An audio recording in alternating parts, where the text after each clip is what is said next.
என் வாழ்க்கையில அந்த ஒரு நாள் வராம இருந்தானா நான் வச்சிருக்கிற அரியர் எல்லாம் ஒரே நாள்ல படிச்சு எல்லா எக்ஸாம் கிளியர் பண்ணிப்பேன்டா. யாரா மச்சான் அப்படி பண்றது? சொல்றேன்.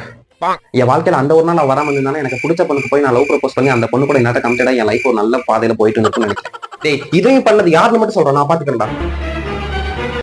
சொல்றேன்.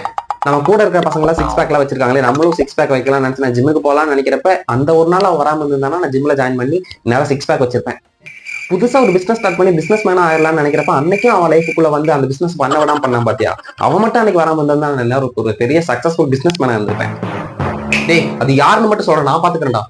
அது எப்படி மச்சான், இப்ப நான் சொன்னது எல்லாமே ஒன்னாலதான் கெட்டு போச்சுன்னு உனக்கே தெரியும், ஆனா யாரு பண்ணாங்கன்னு நீயே கேக்குற பாத்தியா என்கிட்ட.